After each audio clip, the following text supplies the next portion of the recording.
This is Greg with IIoT World, and I'm here with Terence Liu, and he is the CEO of TXOne Networks. Welcome, Terence. Hi, Greg. I'm very honored to be here. Thank you. Oh, it's our pleasure to have you, sir. Maybe if we just kick off our conversation, it seems that we're hearing more and more about cyber attacks that are focusing on OT and IoT devices specifically, whether it's critical infrastructure or manufacturing facilities. Yeah, Terence, can you share with us, the concept or how the concept of an OT zero trust approach is perhaps a little different than what our global community may be accustomed to in an IoT cybersecurity approach? Oh, exactly. We call it OT zero trust because zero trust is a big word in the whole cybersecurity world, and surely it starts from like IT. And when people talk about zero trust, actually we talk about you never trust, always verify. But in IT, what to verify? Normally it's about like authentication thing, right? If you see someone log on our system with Sarah, but you don't really know whether it's actually the real Sarah or that's a hacker, right? Because Sarah's credential, could be stolen. But in OT, especially on the shop floor, we don't see that's the real case. Surely there is like a remote access through like a VPN or through like a remote desktop to access OT. But deep down to OT, I think the bigger problem is about the insider threat.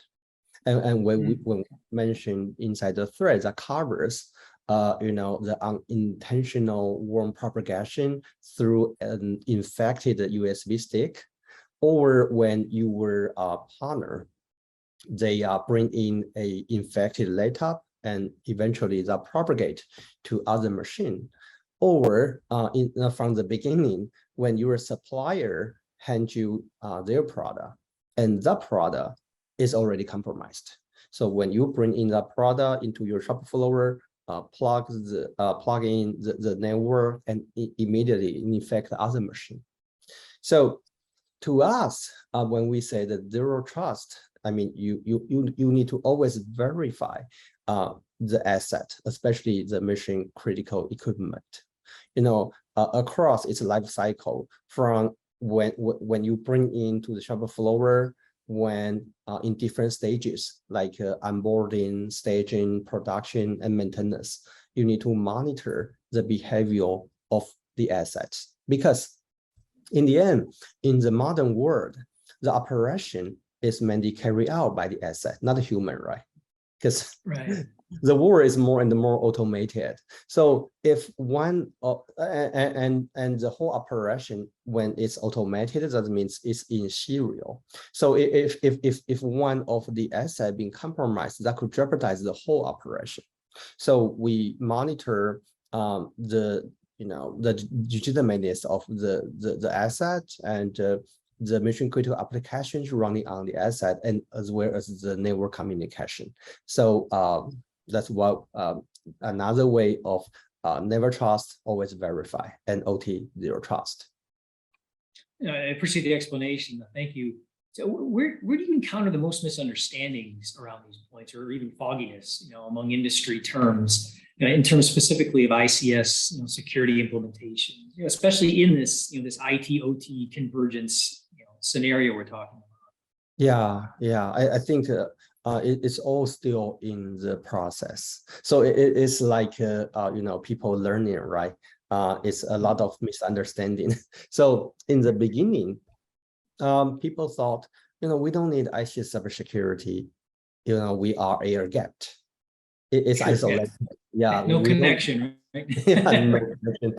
But it's not true, right? Especially in the Industry 4.0 era, right? You want to optimize your operation. You want to have the utilization of your asset, equipment, how it's running, right? You need data. But the data means the machine will send the data to the cloud. So basically, you connect the OT, the shop floor, to the cloud some way or the other. So it is not air gapped anymore. And then in the next stage, the misunderstanding or the myth could be, we have IT team, we have security team, and let's protect the ICS, let's protect the OT. And then they use traditional IT solutions onto, the OT environment, but soon they will run into trouble because in OT, there are, a variety of limitation, and the priority of OT is surely different than IT. And because in OT, operational resilience is always the top priority, right? You don't want any security solutions to impact the operation. But in IT, confidentiality is always top priority. So there are some difference there. So I think in different stages, people may have different misunderstanding or myth. And I think we are still in the early stage of when we're talking about the whole ICS and the OT cyber issues, because OT itself is also evolving. So we are basically shooting the moving target. And exactly, right? A quickly moving target. Where do you see the disconnects between IT and OT, understanding expectations and norms? I mean, maybe tell us about the relationship of confidentiality, integrity, and availability in OT networks as opposed to an IT network. Peel that onion back a little bit further for us. Yeah. So I think the difference is a lot, but threat could be very similar. Okay. So in IT, right, you have a lot of machine, but those machines are pretty much Windows machine, Linux machine, and IT team, we own those machines, right? We can install whatever applications we like, we patch when we want, right?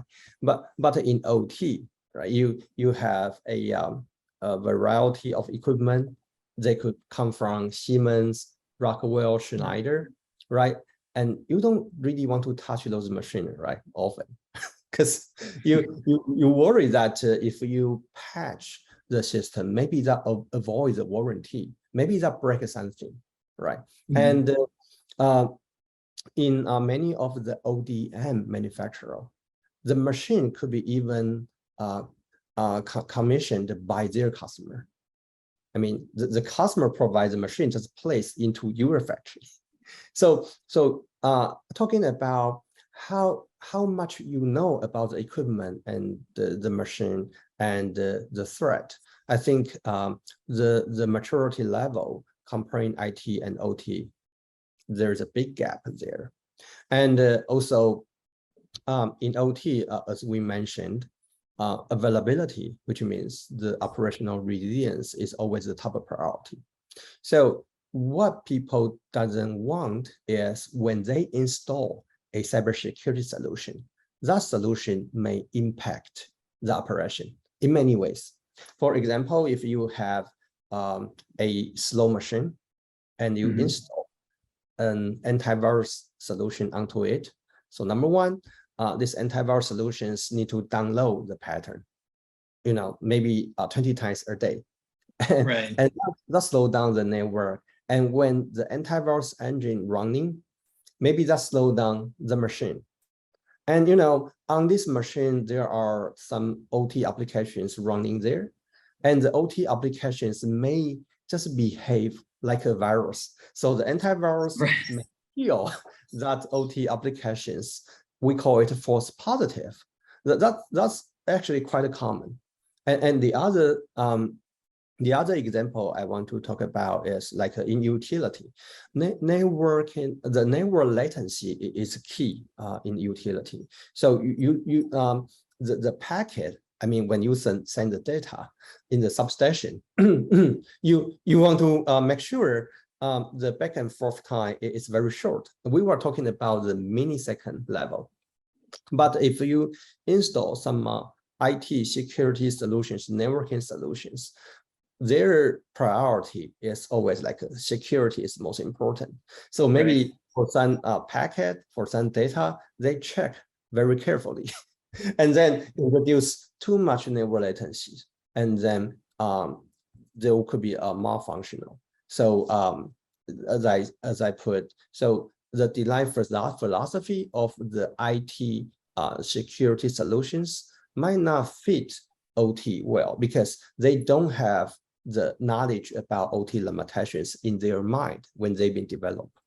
So that's the other big difference when we talk about IT and the OT. So when we talk about, OT security or ICS security, you need to consider not just security, but also the ICS and OT, right? You need to know the different limitations. And it's complicated because OT world is so fragmented, right? Manufacturing alone, you have automotive, semiconductor, pharmaceutical, aviation, CNC, they are all different. And not to mention, you also have critical infrastructure and utilities, oil and gas, water, and maybe healthcare, construction, transportation, vessel. We also have customers that are running oil rig or offshore oil rig. So their problems also, quite unique. So. You've illustrated, some great examples of why it's important to focus on OT native solutions, and why that's important to the IoT market in general. Do you have any tips or suggestions, on how OT leaders within a company can make that case to the decision makers? What's the business case for OT zero trust? Maybe some pointers, tips, critical things that they should include when they're making that pitch up the ladder. Yeah. So when we, again, the OT zero trust that we talk about is throughout the life cycle of the OT equipment. And not just the equipment itself, but also the applications and the network communications. It's all of it. So in semiconductor industry, there is a new standard called E187. So E187 is a new standard defined by SEMI, the International Semiconductor Organization.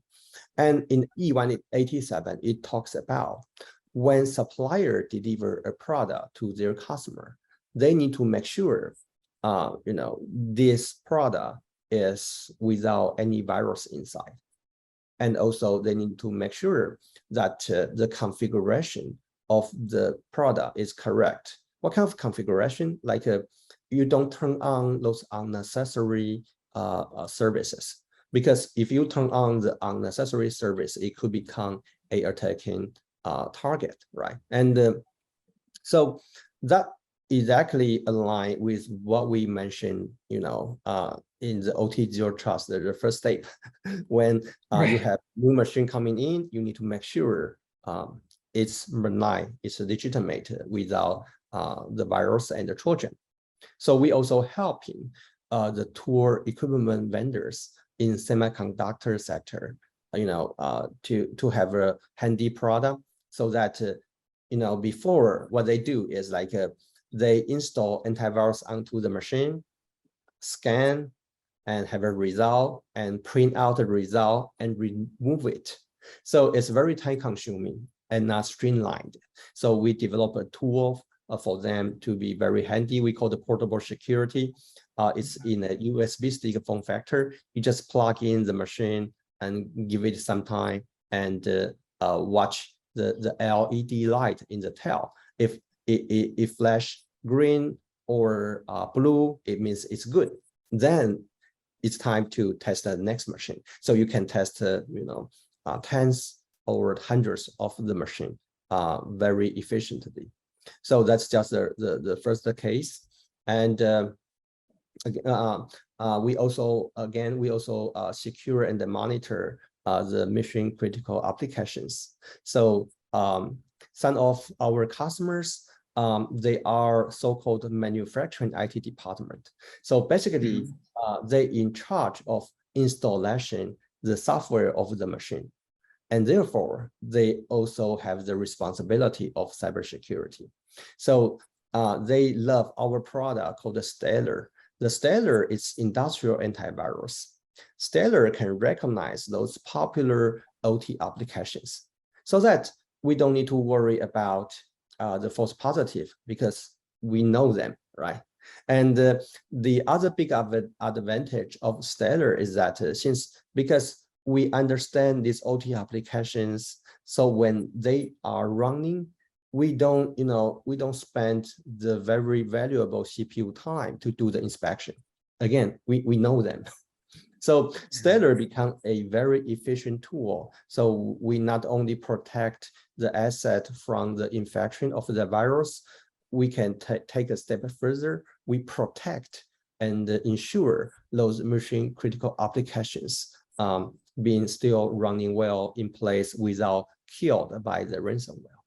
And the last use cases could be the network communication. If you remember a water plant called Osma, some hacker hack into Osma through VPN and change the ingredients of the water. They try to poison the water. Those kind of attack, it's actually not a virus. It doesn't even qualify as like a network attack. It's actually a change of configuration, right? Right. And so, yeah, so from firewall's point of view, it's not a network attack. It's someone changing the configuration. So you need a solution. That solution can learn about your operation and identify what is normal so that we can further identify it's abnormal. So our network solutions we call Edge series. Edge series not only provide virtual patching, we shield those vulnerabilities of the industrial control systems, which people from time to time, often they don't really patch because they don't have enough time. So that's become the first layer of protection. But top on that, we have a machine learning technology. We just listening what's happening between machine and machine. From a engineer station, talk to a PLC controller, what they talk about, in terms of like timing, parameter, and a lot of things, so that we can come up with a more secure policies for a security team to confirm this is good. So this is normal. Then when the abnormal things happen, like some new machine coming in and send termination command to all of the controller, we know immediately it is abnormal. So we can alarm or block it. So that's the other very obvious use case. Got it. So maybe if you can, I'm going to ask you to pull out your crystal ball, as they say. So what are some of the immediate challenge and the biggest immediate challenges? And the crystal ball part, what are the upcoming ones, the pressures that companies are going to be seeing and facing in terms of ICS cybersecurity? So give me your predictions. Well, I think currently ICS security is still in the very early phase, and the biggest challenge is short of people. So we don't have enough people understand cybersecurity and OT together. Cybersecurity world alone, people shortage is a common problem, not to mention how to protect the OT. And and most of the OT environment are not well protected today. Okay, and that's what happened right now. But moving forward, I think ransomware is still the #1 threat, and but it has been like 2 to 3 years to the industrial world, and I believe after a period of time, let's say another 12, 24 months, we will see more and more OT specific target attack, such like the Osma water plant, where hackers has knowledge about the OT and the hardware and the controller, and they will try to maximize the damage. Because today, most of the cyber threat to the OT still coming from either just unintentional insider threat or the ransomware from IT. So hackers, they don't use different technology to attack OT, but it's changing. We will see more and more OT specific targeted attack, just like in Iran, right? Back to May, they have a pipeline being exploded, just something like that. more damage to human lives and the environment. So Terence, if you had one recommendation, what would it be to our global community of IoT professionals? Yes, as I mentioned, when we talk about OT security, it's not just a security. Understanding OT is very, very important. In last 30 years, most of the cybersecurity product, they don't need to know where they are. I mean, if you put me into a bank, into a retail, into a factory, it makes no difference. I block, never attack. But from the previous example I just mentioned, hacker just changing the configuration to make very big damage. So if you don't know the operation, you have no way to help the whole industry and help the OT environment. That's why we want to emphasize the situational awareness is very important. Sure, the situational awareness need to build onto the protection. You need to protect the OT assets from the network, from the endpoint, provide adequate protection. And then you have the situational awareness to make sure that when cyber espionage, the nation-sponsored hackers target your plant, your shop floor, the real damage to human life and to the environment can be mitigated. And that's what we deeply believe. Great point, Terence. Thank you so much. Thank you, Greg.